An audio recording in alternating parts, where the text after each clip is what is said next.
Most businesses fail at advertising for one reason. They quit too early. They run ads for 30 days or maybe even 60 days if they're patient. And if they don't see immediate results, they stop. And they move on to the next tactic, the next platform, and the next strategy. But here's what they don't realize. They're quitting right when their leads were about to convert. They're handing those leads literally to their competitors on a silver platter. And there's this story I'm going to talk about as well, which is a jeweler who figured this out. He was competing against every other jewelry store in his city, all advertising at the same time, all fighting for the same customers. But he did one thing differently and it literally crushed his competitors. And in this video, I'm going to show you exactly what he did, why it worked, and how you can apply this to your business.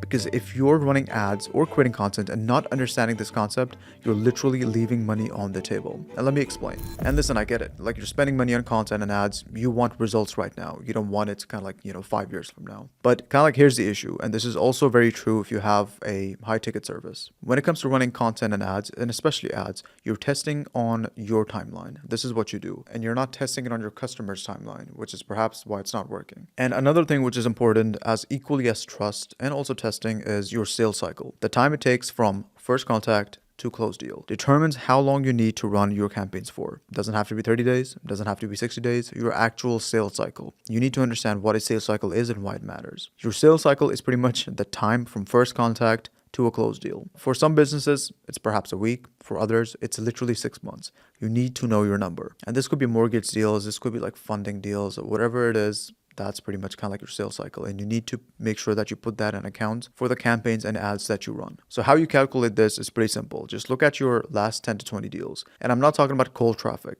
not even referrals. Referrals do not count because they come with a pre-built trust. They close way faster than cold leads.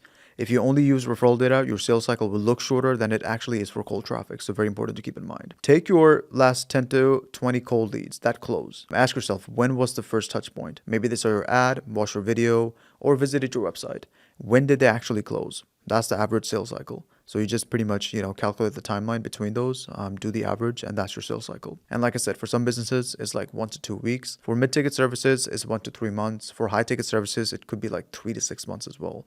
High-ticket could be anywhere between like, 50,000, 100,000. Within that range, it could be a little longer. Again, this could be, for like real estate or even funding deals. It could be a longer sales cycle. So please do not expect you start running ads in 30 days and then you're pretty much, selling 20 houses a month and getting like $20 million deals within the first 2 weeks. It just does not happen. And most businesses do this. They just start running ads and hope for the best.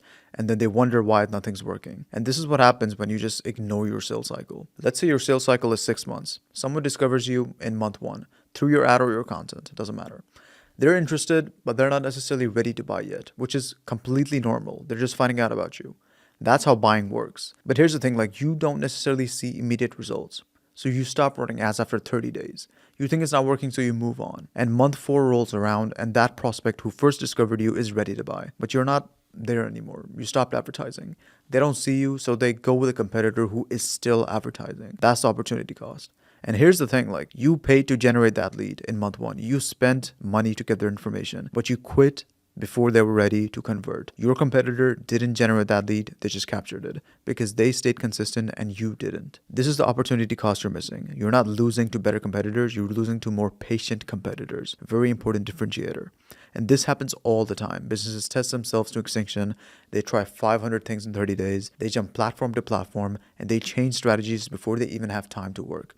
So how do you fix this? And let me tell you a story about this. The story comes from Roy H. Williams from a seminar called Advertising in America. And if you haven't heard that seminar, I highly, highly recommend it. It doesn't matter if you're a marketer, it doesn't matter if you're a business owner, everyone needs to hear that seminar. So the author, was working with a jeweler who wanted to advertise on radio at that time. I know it's a long time ago, but the lesson here is extremely important and it's still relevant. Now, here's what most jewelers were doing at that time. They advertise in December because Christmas is pretty much a buying season for jewelry. So everyone buys radio spots in December because that's the buying season. They condense all their advertising into 1 month. It's expensive, it's crowded, and it's also very competitive logically. So the logic behind it makes sense. Direct marketing, get attention while people are buying and just capitalize on the holiday season. All of it makes sense. So the author told this jeweler, his client at that time, that we're not going to do that. Instead, they started advertising 6 to 7 months before Christmas. They ran low budget campaigns starting in, let's say, May or June, and they kept the jeweler's name in people's ear. They built trust and familiarity over time. They communicated the jeweler's offers, their prices, what makes them different, their story, their values. All of this happened over months, not necessarily just days. So repetition over time, low budget, consistent presence, and building trust before the buying season. So what do you think happened when Christmas time actually came? The jeweler's shop literally exploded. Massive increase in foot traffic, way more sales than competitors. People specifically sought them out. And here's why it works. When Christmas came, prospects heard about the jeweler again, but this time they'd already heard about them 6 months earlier. The repetition built trust and familiarity, and when it was time to buy, the jeweler just felt more relatable and trustworthy than their competitors. And what did the competitors do? They advertised only in December. Prospects heard about them for the first time, no trust, no familiarity, and there was no relationship established. They were just another option in a crowded market. And this is the power of repetition. The jeweler didn't win because he had better jewelry. He won because he was in people's ears for 6 months before they were ready to buy. And his competitors were strangers trying to make a sale. But he was a familiar name they heard for months. And how do you apply this tactic to your business? So the first step, if possible, is to know your sales cycle. If you don't have this data yet, just start tracking it down, and this is going to be your testing timeline. You have to start someplace. Like, people don't just magically get data. Step 2 is match your campaign to your sales cycle. If your sales cycle is 3 months, run your campaigns for at least 3 months. If it's 6 months, run it for 6 months. Don't quit before your prospects are ready to buy. And if your sales cycle is pretty much, like if you're selling anything under $5,000, your sales cycle shouldn't be longer than like a month at max anyways. So at that point, just run it for at least 90 days. Like, anything you run needs to be tested for at least 90 days at the very bare minimum, which is again step 3, like staying consistent. You need to be there when prospects discover you in month 1 and when they're ready to buy in month 3, 4, or 6. If you're not there, they'll go to a competitor who is. And step 4 is build repetition into your strategy. It's not about going viral or getting one big win. It's about showing up consistently over time, because repetition is one thing that builds trust, familiarity, and also authority. Now let's also talk about the reality for different types of marketing. For content marketing, you need at least 3 or even 12 months of consistent posting. Content is evergreen, like it compounds over time. Don't expect results within 30 to 60 days, especially if you're an account under 10,000 followers. For paid advertising, match your ad timeline to your sales cycle. If your sales cycle is 6 months, run ads for 6 months minimum. For advertising, make sure you're giving it enough time. Run the ads for, again, at least at the very minimum for 90 days. You need to make sure you're giving people the opportunity cost from when they find you and then from when they actually have the problem and ready to buy with you. Very important for paid advertising, especially if you're just starting out. Now, let me also tell you some of the most common mistakes I see. Mistake number 1, testing too many things at once. Trying 10 different ad creatives in 30 days. Now, this works, of course, if you have a big budget, but if you're spending like $100 a day, just don't do that. Switching platforms every week and changing strategies before they even have time to work. You need to make sure you're giving it enough time. And that brings me to my next point, which is quitting too early. Running ads for just 30 days and just stopping because it didn't work. Post content for 60 days, and same thing with content. You need to give every single thing you do enough time to match the opportunity cost. Mistake number 3 is ignoring the data.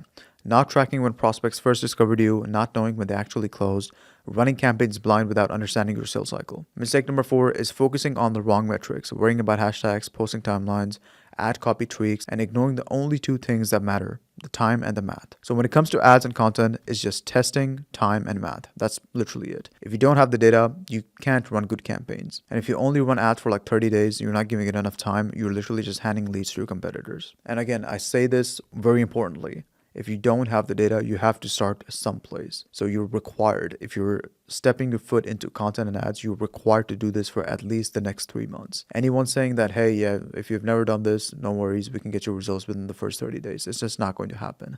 There are rare cases where it might happen, depending on, of course, the business, but just do not buy into that. The only thing you can see within the first 30 days is, of course, the quality of the content and, of course, if the campaigns are generating any initial leads, but that's pretty much it. So here's what we covered. Your sales cycle determines how long you need to run your campaigns. If you quit before prospects are ready to buy, you're handing them to the competitors. The jeweler proves this. He'd advertised for 6 months before Christmas, built trust through repetition, and literally crushed his competition.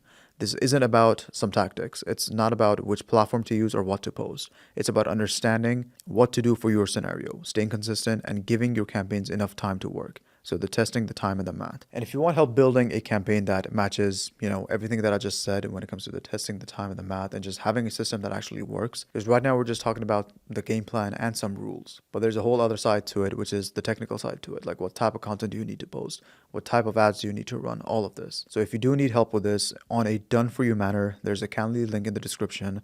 We work with service-based businesses to create advertising and content strategies that actually work, not a 30-day test that just fails, but long-term systems that actually compound over time. So if that's something you're interested in, just book a call and we'll map out your sales cycle and build a campaign around it. And if you found this helpful, please consider subscribing. I post twice a week on strategies just like this that actually work for service-based businesses. I'll see you in the next one.